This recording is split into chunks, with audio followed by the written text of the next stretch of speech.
I want you to take 3 deep breaths.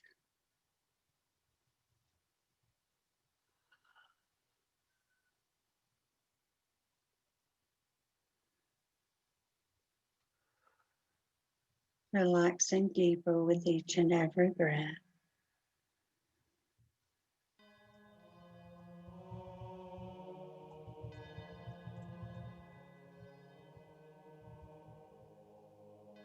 We find ourselves on a beach, lying on a hammock underneath the trees, gently swaying side to side.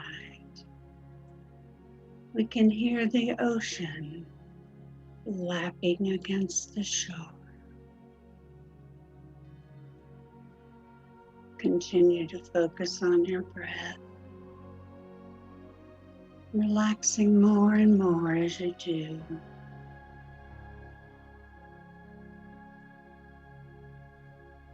Now we are going to rise from the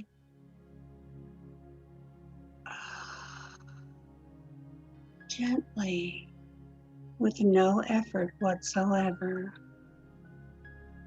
from our hammock and walk over across the beautiful white sand to the edge where the water gently laps against the shore. Step into the soft, warm, beautiful sand in your bare feet.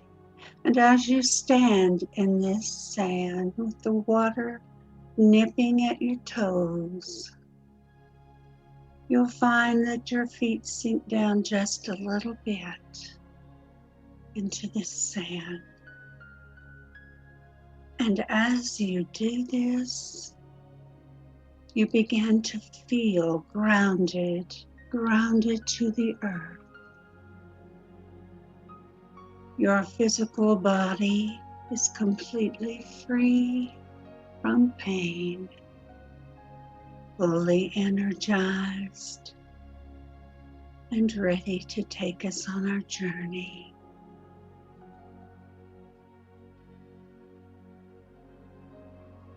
Feel the mist of the water lapping on the shore. Feel it on your face as the warm sun is on your back. And now some waves begin to come in,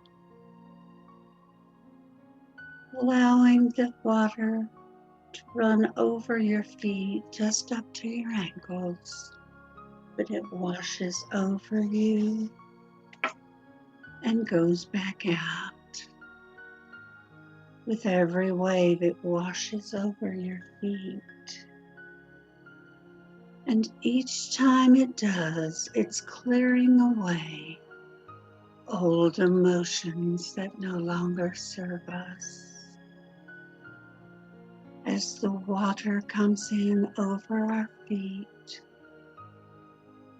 it washes away all emotions that stand in our path. Feeling calm, feeling centered. As this water comes in and washes over our feet one more time, it completely clears and cleans the emotional body. I want you to feel that sunshine, that beautiful sunshine on your back, on the top of your head. Feel that beautiful yellow sunshine entering in and touching your mental body. Allow it to burn away any thought forms that no longer serve you. No worry, doubt, or fear can exist in this light. Let it clear your mental body, leaving you more clear-headed and aiding in your discernment. Feel your heart light opening even more. And you notice that your heart light is filled with this beautiful pink light, the pure, perfect pink of unconditional love. And you come into perfect balance at this moment.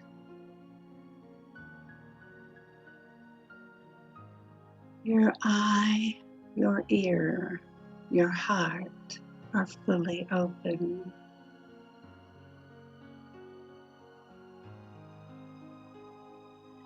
Now that you have cleared out your lower bodies, you are able to bring yourself up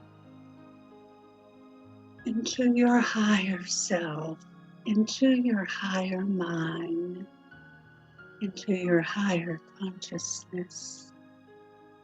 As your spiritual eye opens, your spiritual ear opens.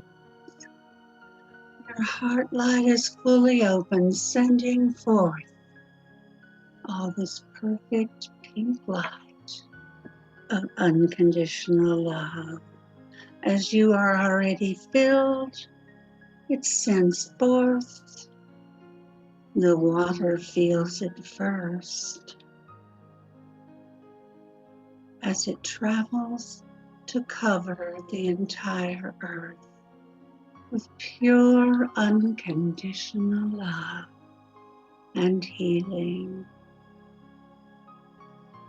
The water still nipping at your toes. You look across the water and you see the dolphins are jumping, leaping through the air from the sheer joy of the healing that's running into this water. They are grateful and they are thankful.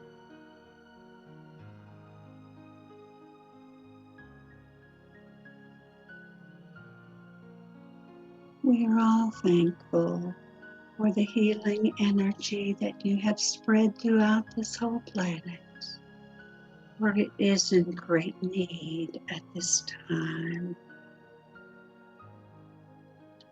I do want you, though, to remain in your higher self as we step back across the beautiful white sand, back into our hammock, rocking gently from side to side, filled and surrounded in this perfect unconditional love. And now it's time, when you wake up from your hammock, you find yourself back where you started, in your comfy chair, home and surrounded in love. You begin to wiggle your toes, your fingers, and when you are ready, you may open your eyes.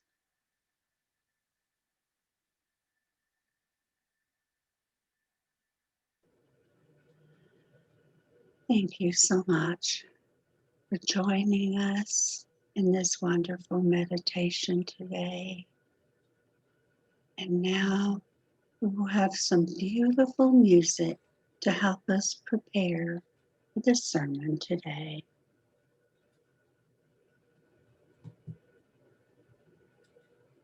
Thank you, Reverend Mary Beth, for that beautiful meditation. And to prepare for today's sermon, we are going to listen to some music, and that is going to be Great is Thy Faithfulness.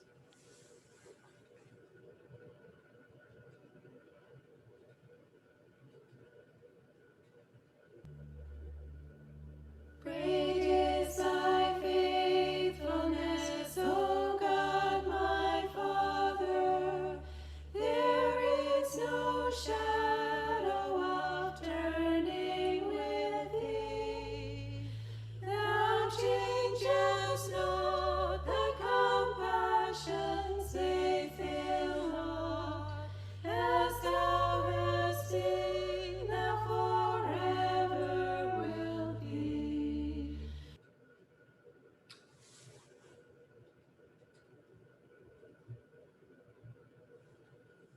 That was beautiful. Thank you. I would now like to introduce Reverend Jeremy Kaler for today's sermon. Thank you, Mark. Thank you again, Mary Beth, for that wonderful meditation, getting us in the right frame of mind for this week. Again, listen to my supreme word, the most secret of all, because thou art dearly loved by me. I will relate what is beneficial to thee. Absorb thy mind in me, become my devotee, resign all things to me. Thou art dear to me, so in truth do I promise thee, thou shalt attain me. The Bhagavad Gita, chapter 18, verses 64 and 65. Remember that promise from God, thou shalt attain me. But how will we attain something that we don't quite fully understand? We all have our own ideas of what or who God is. Your idea might still be grounded in your childhood beliefs or possibility. Well, actually, more like probably, since you are all sitting in a spiritualist church, your understanding of God has grown. Today, I want to help us all find a way to absorb God into our minds and become even more devoted than we currently are. Now, I can't define God since that would limit our understanding of God. So, the only way to approach God is by thinking of God. You find God through prayer, or as we spiritualists like to call it, the M word, meditation. God is infinite. In fact, spiritualists use the term infinite intelligence versus God to truly explain the infinite reality of God. It is, of course, difficult to grasp infinite, and each of us would have a different answer to what infinite means to them. I can still remember the evening when Jim and I were discussing God, aka infinite intelligence, and how the only way God can truly be infinite intelligence is that our God has a God, which is what God is striving for. It was a concept so beyond my scope of understanding that in frustration, I almost threw my martini at him. Of course, I couldn't waste my martini, so cooler heads prevailed, and soon after came to the understanding, and I came to understand God and infinite intelligence in a completely different manner. So this morning, I want to acquaint ourselves with the aspects or attributes of God's nature. By understanding these aspects of God, we can begin to truly understand God in a more infinite manner. Emmett Fox suggests that there are 7 main aspects of God. There are 7 fundamental truths about God, and all the other truths are built up of combinations of some of these 7. These 7 fundamental aspects never change. The first aspect of God is life. God is life. God is not just living, nor does God give life, but God is life. Where God is, there life is. Life is existence or being. As spiritualists, we believe that our soul, our consciousness, lives beyond the change called death. Life doesn't end at the change called death. We move into the spirit world, the energy of God, and continue with our lives. Joy is one of the highest expressions of God as life. Joy is a mixture of life and love. When we realize we are a divine being, a part of God, we must experience joy. Joy and happiness always have an expansive effect, just as fear has a contracting and paralyzing effect. Each and every one of us should be focusing on joy on a daily basis. We have all walked into a room where the overall energy was down and, dare I say, depressing. You have the ability to change that in your mind, because saying this out loud might make you look a little crazy. Declare the presence of God as life in all those present and watch the entire room relax, smile, and brighten up. If you have studied or choose to study natural law, then you also know that the law of life is the controlling force of the relationship between God and humankind. By understanding and fully believing that God is life, then we can utilize natural law for our spiritual growth. The second aspect of God is truth. God is truth itself, and whenever there is truth, there is God. God is absolute truth. To know the truth about any condition heals it. You should realize God as truth when you want information on any subject. If you have reason to believe that someone is trying to deceive you, think of God as truth and claim that divine truth dwells in the person concerned. Realizing God as truth can help prevent not just dishonesty, but misunderstandings as well. Fair warning though, the misunderstanding which you are asking God to clarify might be yours, not the other person's. One of my favorite hymns growing up, and still to this day, is Great is Thy Faithfulness. This hymn is what one writer called a hymn for ordinary Christians, written by an ordinary guy dealing with life's ordinary challenges. Great is Thy Faithfulness has 3 verses and a chorus. In the first verse, we sing of God's faithfulness revealed in the Christian Bible.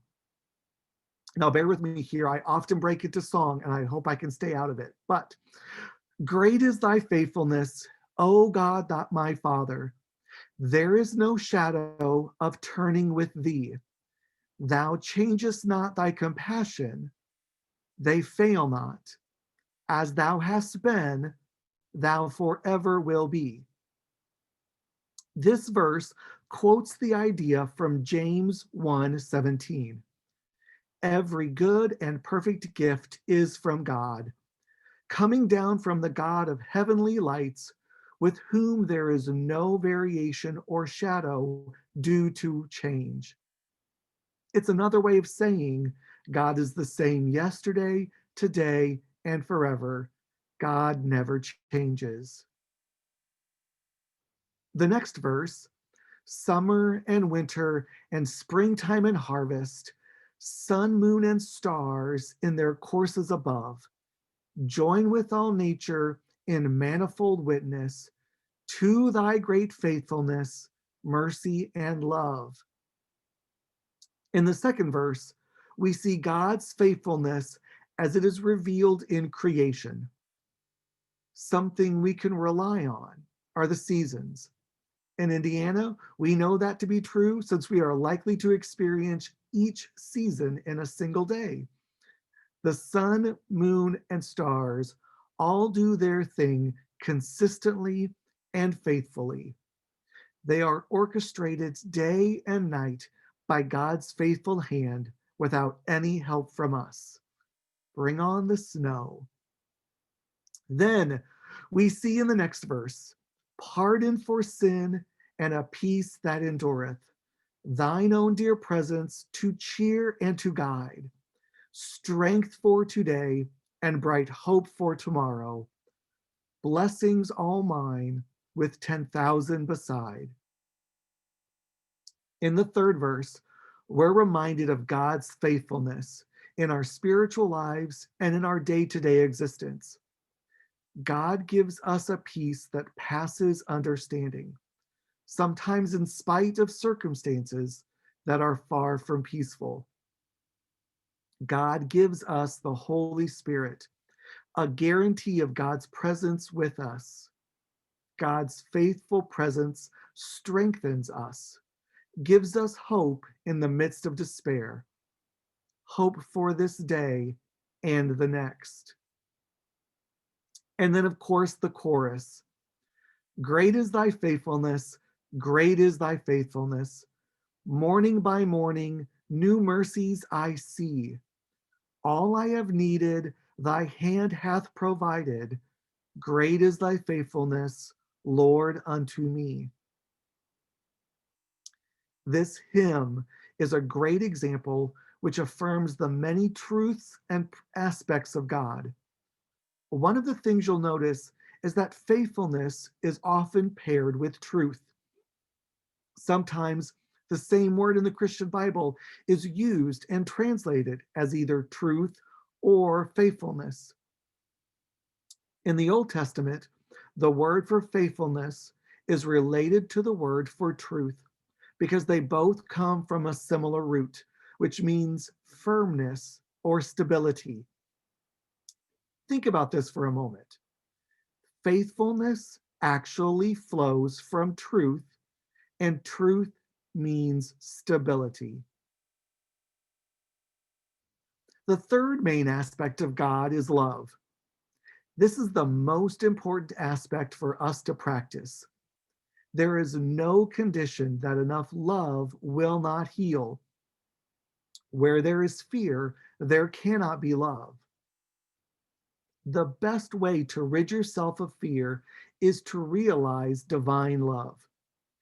If you can feel a sense of divine love towards everyone, no one can hurt you. For divine love to work, it must be in your heart. The only real remedy for fear is to realize God as love. You must think about divine love, claim divine love, and express it in practice toward all human beings without any exception. Now, back to natural law. The law of love is the first natural law. It lifts your soul to the highest level. Love has to be a state of being for each and every one of us. Jesus even spoke of the law of love when he said in Matthew 22:36-40, love God with all your heart, soul, and mind, and also love thy neighbor as thyself. On these two commandments hang all the laws. Jesus fully understood the natural law, which is why he could perform the vast number of miracles attributed to him. When, not if, but when we understand natural law in the same manner as Jesus did, we too will be able to stop the storm from approaching. And one of my personal goals, turning water into wine. The fourth aspect of God is intelligence. God is not merely intelligent, but God is intelligence itself. When you clearly realize that this is an intelligent universe, it will make a major difference in your life. Emmett Fox states that it is obvious that in an intelligent universe, there cannot be any disharmony because all ideas must work together for the common good. This means that there can be no clashing, no overlapping anywhere, and neither can there be any lack. Spirit does not waste energy. The universe is just right, complete, and perfect. Buddhism teaches us that we are formed and molded by our thoughts. Those whose minds are shaped by selfless thoughts give joy when they speak or act. Joy follows them like a shadow that never leaves them. When selfless thoughts give joy, when they speak, you are truly tapped into the intelligence of God.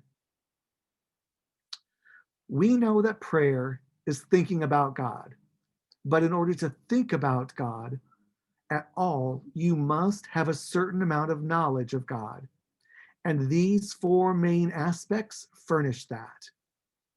They enable us to think about God in an intelligent way.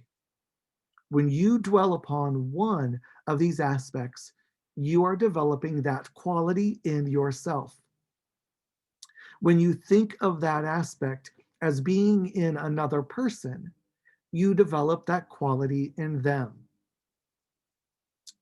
The fifth main aspect of God is soul. God is in each and every one of us. We often call it the God spark, but it is actually the soul of God. Therefore, you represent God wherever you are. Egyptians spoke of a man as a beam of the sun, and the same idea was in Native American traditions. This expresses the truth beautifully. If you will work regularly, meditate, there's that M word again, realizing this oneness with God, you will change for the better. The aspect of God as soul is the one to realize when you are called upon to perform some task, or undertake some responsibility that seems too great for you. Also, once you realize that you are a part of God, it becomes your responsibility to practice the golden rule, treating everyone as you wish to be treated. The sixth aspect of God is spirit. God is spirit. Spirit is that which cannot deteriorate, be destroyed, or be damaged. You too are spirit. Your spirit self can never deteriorate, be destroyed, or damaged. The entire universe is a spiritual creation. It's our ego which distorts our view and makes us believe that we and the universe are not a part of God and therefore cannot die. God as spirit is hopefully an easy one for each of us here to believe.